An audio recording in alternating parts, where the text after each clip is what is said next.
Her rich aunt promised a better life, but gave her death instead. Rejoice's heart thumped with joy and she ran to the dusty village path. Her aunt, Madame Ifeoma, had finally arrived. She was a woman of striking beauty, dressed in elegant clothes that shimmered even under the village sun. Her shiny car, which glinted like silver in the sunlight, had turned every head. Rejoice's mother, Chioma, stood smiling, trying to hide her unease. "Go, my daughter," she said gently. "Live with your auntie. Learn. See the city." The villagers whispered behind their hands. "Be careful of your aunt," an old man muttered as Rejoice waved goodbye. "She is rich, but some say strange things happen in her house." Rejoice laughed and shook her head. She was too excited to listen to warnings. To her, the city was a magical land full of light, opportunities, and treasures. When they arrived, Madame Ifeoma's mansion was breathtaking. Tall windows reflected the morning sun, polished floors gleamed like glass, and the aroma of exotic flowers filled the air. Rejoice's eyes sparkled. This was a world completely unlike her small village, and she felt like a princess. Her aunt embraced her warmly, whispering, "My dear Rejoice, we will have so much fun together." But as she held her, Rejoice felt a strange chill, like a shadow passing over her joy. She dismissed it, blaming the morning breeze. That night, Rejoice explored her new room, the walls lined with beautiful paintings, but a locked door at the end of the hallway caught her attention. She tried the handle, it didn't budge. A faint smell, sharp and unsettling, drifted through the gap under the door. She wrinkled her nose. "It must be the kitchen," she whispered to herself. Her first days in the city were a whirlwind of new experiences. Madame Ifeoma spoiled her with clothes, jewelry, and lessons in piano and etiquette. Rejoice's happiness was unbounded, but at night, she began noticing strange things. Footsteps in empty halls, shadows flickering across the walls, and whispers that seemed to call her name. Her aunt laughed them off, saying, "The city is alive, my dear. You are just hearing it." But Rejoice's gut tightened with fear she didn't yet understand. Little did she know, the warmth and glitter of the mansion hid a darkness. Madame Ifeoma was no ordinary woman. Behind her elegance, she carried secrets older and crueler than Rejoice could ever imagine. And the first chapter of Rejoice's journey in the city was only the beginning of a nightmare that would haunt her and her aunt forever. Days turned into weeks. Rejoice settled into city life, attending school and enjoying her aunt's luxuries. Yet something was off.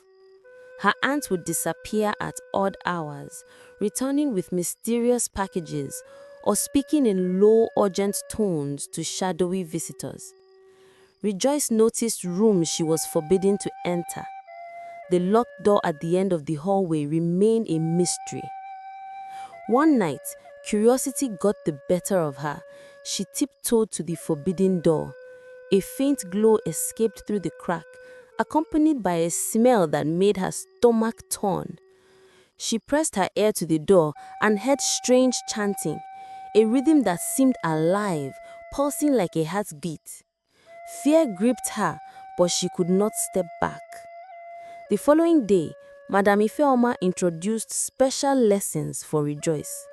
She claimed they were part of a family tradition, rituals to bring prosperity and protection. Rejoice, young and trusting, agreed. She did not know that these rituals involved more than prayers or offerings. They demanded blood, and she was the chosen source. On a night when the moon hid behind dark clouds, Madame Ifeoma performed the most terrible ritual yet.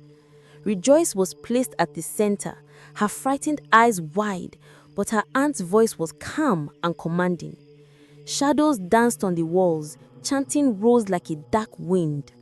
By morning, Rejoice was gone. The mansion was silent, except for the faint echo of her last scream. Madame Ifeoma dressed herself in calm smiles and continued her life as though nothing had happened. But deep inside, a seed of restless guilt had been sown, though she would not admit it. It began subtly. At first, Madame Ifelma would see a shadow flit across mirrors when she entered a room. She told herself it was her imagination. Then, small things, blood stains on her clothes, appearing overnight, made her heart race with fear. She tried to scrub, wash, and hide the stains, but they returned, darker and more vivid. Soon, Rejoice appeared before her in full form. Her face pale, eyes hollow but accusing, clothes stained with the blood of the ritual. "Why did you kill me?"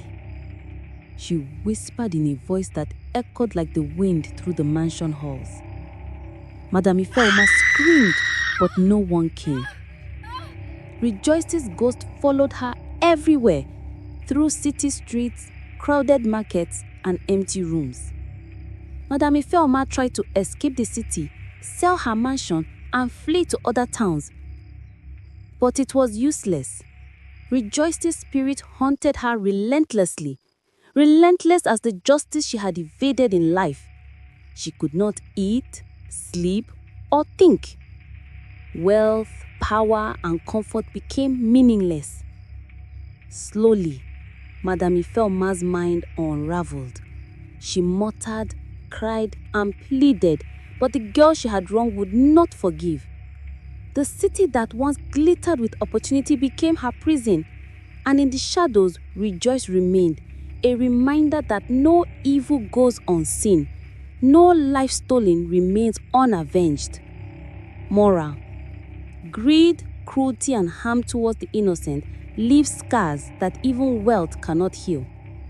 Those who commit evil may gain power, but they cannot escape the justice of conscience or the haunting of those they wrong. Thanks for watching.